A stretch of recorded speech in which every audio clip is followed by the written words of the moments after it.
मन दुखी असेल तर भगवद्गीतेचे हे अनमोल विचार नक्की ऐका. आपलं बनवायला शिका, बाजूला करणे पण शिका आणि जिथे तुम्हाला महत्व नाही अशा ठिकाणून उठून जायला पण शिका. माणूस काय आहे? फक्त परिस्थितीने बनलेला एक पुतळा आहे. आजच्या जमान्यामध्ये कोणीही आपलं नसतं. लोक जोपर्यंत आपली असतात तोपर्यंत त्यांचा काहीतरी स्वार्थ असतो. भगवान श्रीकृष्ण म्हणतात, देव तेव्हा खुश होतात जेव्हा दुःख असल्यानंतर सुद्धा माणसाचा देवावरचा विश्वास कमी होत नाही. आणि विश्वास ठेवा, तुमच्या प्रत्येक विश्वासाची किंमत वेळ आल्यानंतर देव नक्कीच देतात. तुम्ही शांत राहा. परिस्थिती कशीही असली तरी बदलते नक्कीच. मनामध्ये जे असेल ते सरळ सरळ बोलून टाकलं पाहिजे. कारण खरं बोलल्यामुळे निर्णय होतात आणि खोटे बोलल्यामुळे अंतर वाढते. भलेही आयुष्यभर एकटे राहा, पण जबरदस्ती कोणाबरोबरही नातं निभावण्याचा प्रयत्न करू नका. गरजेचं नाही की गोड खायला देऊनच तोंड गोड केलं पाहिजे. आपण गोड शब्द बोलून सुद्धा कोणाच्याही आयुष्यामध्ये गोडवा आणू शकतो. जगामध्ये काही लोक असे असतात ज्यांना तुम्ही त्यांना कितीही प्रेम, मान, सन्मान द्या, पण ते तुम्हाला धोका देतातच. कारण तुम्ही लोकांचा स्वभाव कधीही बदलू शकत नाही. आनंदाचा कोणताही ठरलेला रस्ता नसतो. प्रत्येक माणसाला स्वतःसाठी स्वतःच तो रस्ता बनवायला लागतो. ही गोष्ट ज्याला समजली, समजून घ्या की आनंद आणि खुशीने त्याचा पट्टा लिहून घेतला. कोणाचीही आजची परिस्थिती पाहून त्याची मस्करी नाही केली पाहिजे. कारण वेळ बदलत राहते. वेळेनुसार कर्म बदलते आणि कर्मामुळे भाग्य बदलते. वेळेमध्ये इतकी ताकद असते की वेळ कोणाचेही नशीब कधीही बदलू शकते. त्यामुळे लोकांचा विचार कधीही करू नका. तुम्हाला जे बरोबर वाटेल आणि ज्या गोष्टीमध्ये आनंद वाटेल तेच करा. लक्षात ठेवा, आयुष्य तुमचं आहे, लोकांचं नाही. 13. जर कोणालाही तुमच्याबरोबर राहण्याची इच्छा नसेल तर त्याला मोकळं सोडून द्या. पकडून ठेवलेल्या नात्यामध्ये कधीही आनंद मिळत नाही. अश्रू मन दुखावल्यामुळे आले पाहिजे, पण कोणाचंही मन दुखावल्यामुळे कधीही अश्रू येऊ नयेत. जेव्हा तुमचं असणं आणि नसणं सारखंच होईल त्यावेळी तुमचं नसणंच चांगलं आहे. शक्य नसेल तर सरळ नाही म्हणा, पण कोणालाही तुमच्यासाठी वाट पाहायला लावू नका. नातं त्यांच्याबरोबरच ठेवा जे इज्जत आणि सन्मान देतील. स्वार्थी लोकांची गर्दी वाढवण्याचा काहीही फायदा नाही. आयुष्यामध्ये कितीही दुःख येऊ द्या, त्यांच्यापासून लांब पडू नका. कारण तुम्ही कितीही प्रयत्न करा, अडचणी तुमचा पाठलाग करणं सोडत नाही. त्यामुळे खंबीर राहून अडचणींचा सामना करा. जे लोक दुसऱ्यांच्या बोलण्यामध्ये येतात ते दुसऱ्यांचं नुकसान तर करतातच, पण स्वतःचे पण नुकसान करून बसतात. जेवढा त्याग करताल तेवढे तुम्हाला मिळेल. चांगलं मन आणि चांगला स्वभाव दोन्ही गरजेचे आहे. चांगल्या मनामुळे खूप नाते बनतील आणि चांगल्या स्वभावामुळे ते आयुष्यभर टिकतील. लोक काय म्हणतील? पहिल्या दिवशी हसतील, दुसऱ्या दिवशी चेष्टा करतील, तिसऱ्या दिवशी विसरून जातील. आपले लोक नाही तर आपले कर्म परत येतात. ज्या लोकांना त्यांचं ध्येय माहिती असतं ते दुसऱ्यांच्या बोलण्यावर जास्त लक्ष देत नाहीत आणि सतत आपल्या कामांमध्ये व्यस्त राहतात आणि आपलं ध्येय पूर्ण करतात. सहन करणारा त्रास सहन केल्यानंतर सुद्धा हसत असेल तर त्या माणसाचा बदला भगवान श्रीकृष्णच घेतात.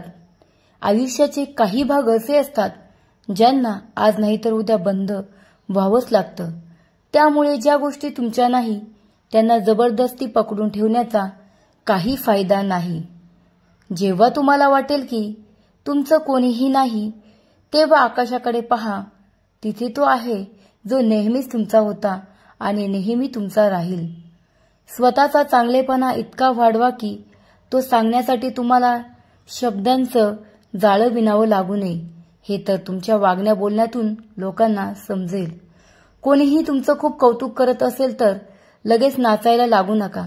नेहमी लक्षात ठेवा, कौतुकाच्या पुलाखाली स्वार्थाची नदी वाहत असते. वेळ कधीही थांबत नाही. आज वाईट वेळ असेल तर उद्या नक्कीच चांगली वेळ येईल. तुम्ही फक्त निस्वार्थ भावनेने कर्म करत राहा. तेच तुमच्या हातामध्ये आहे. चांगली लोक समजून घेण्यासाठी चांगलं हृदय पाहिजे, चांगलं डोकं नाही, कारण डोकं नेहमी तर्क करतं आणि हृदयात नेहमी प्रेम असतं. आयुष्यामध्ये पुढे जाण्यासाठी कधी कधी 2 पावले मागे यावं लागतं. कोणालाही काही बोलण्यापूर्वी एकदा नक्की विचार करा. जर ते शब्द तुम्हाला कोणी बोललं तर तुम्हाला कसं वाटेल? कधीही अशा व्यक्तीला टाळू नका जी तुमची खूप कदर करते, नाहीतर एखाद्या दिवशी तुम्हाला जाणीव होईल की दगड जमा करता करता तुम्ही हिऱ्याला गमावला आहे. जे लोक म्हणतात ना की त्यांच्याजवळ वेळ नाही, त्यांच्याजवळ वेळ तर खूप असतो, फक्त तो वेळ त्यांना तुम्हाला द्यायचा नसतो. हे समजून घ्या की त्यांचं मन भरलं आहे. ही गोष्ट जेवढी तुम्हाला टोचेल तेवढीच तुम्हाला खड्ड्यात पडण्यापासून वाचवेल. त्यामुळे पुढच्या वेळी त्यांच्यासमोर कधीही वेळेची भीक मागू नका. अडचणी आपल्या आयुष्यामध्ये विनाकारण येत नाहीत. अडचणी येण्याचा एक इशारा असतो की आपल्याला आपल्या आयुष्यामध्ये काहीतरी बदललं पाहिजे. शांत राहूनच तुम्ही समजून घेऊ शकता तुम्ही कोण आहे. तुम्हाला माहिती नाही, बहुतेक तो त्याचं घर स्वतःच जाळत आहे, जो आपल्या घरातल्या लोकांच्या तक्रारी दुसऱ्यांना ऐकवतो. तुम्हाला माहिती आहे का, लोक तुमची कदर का करत नाहीत? कारण आपण कुठे ना कुठे त्यांना जाणीव करून देतो की आपण त्यांच्यासाठीच आहे.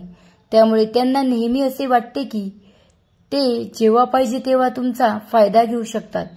ते जे पाहिजे ते तुमच्याकडून करून घेऊ शकतात. संपले त्या लोकांबरोबरचे नाते ज्यांना भेटून असं वाटत होते की ते आयुष्यभर साथ देतील. अहंकार, मग तो कोणत्याही गोष्टीचा असो, तो सर्वनाश करतो. कधी कधी छोट्या छोट्या गोष्टी सुद्धा मनाला शांत करतात, जसे की खड्ड्यात गेली दुनिया. जळणाऱ्या लोकांच्या आशीर्वादानेच सगळी भरभराट असते, नाहीतर आपलं म्हणणारे आठवण सुद्धा काढत नाहीत. प्रमाणापेक्षा जास्त समजूतदारपणा आयुष्य बेरंग करतो. कोण म्हणतात की आठवण फक्त आपल्याच लोकांची येते. परक्यांची सुद्धा आठवण येते जेव्हा ते मनाने जोडले जातात. दान केल्याने पैसा तर जातो, पण लक्ष्मी जात नाही. कोणालाही शोधायला कधीही जाऊ नका, कारण लोक हरवत नाहीत, बदलतात. दुसरा कोणाचेही मन दुखावून स्वतःसाठी आनंदाची अपेक्षा कधीही करू नका. जेव्हा जिंकणार आहे हे माहिती असतं त्यावेळी कमजोर लोक पण लढायला पुढे जातात. पण बहादूर तर ते लोक असतात ज्यांना हार होणार आहे हे माहिती असून सुद्धा ते लढणं थांबवत नाहीत. जर लोक तुमची फक्त गरजेच्या वेळी आठवण काढत असतील तर वाईट वाटून घेऊ नका, तर या गोष्टीचा गर्व करा, कारण प्रकाशाची गरज तेव्हाच पडते ज्यावेळी अंधार पडतो. आयुष्यामध्ये संघर्षाचा काळ येणं पण आवश्यक असतं, कारण त्याच वेळी समजतं की कोण आपला हात पकडतंय आणि कोण आपला हात सोडून निघून जातंय. माणसाने आयुष्यामध्ये चांगली संधी कधी येईल याची वाट पाहत बसू नये, कारण जी आज आहे तीच सर्वोत्तम संधी आहे. मला आशा आहे की हा व्हिडिओ नक्कीच तुमच्या आयुष्यामध्ये काहीतरी बदल घडवून आणेल. जर तुमच्या आयुष्यामध्ये बदल घडवून आणण्यासाठी हा व्हिडिओ जर 1% जर उपयोगी पडत असेल तर नक्कीच चॅनलला लाईक, सबस्क्राईब आणि शेअर करा. आणि अशाच प्रकारच्या नवनवीन व्हिडिओ तुमच्यासाठी मी घेऊन येत राहील. धन्यवाद.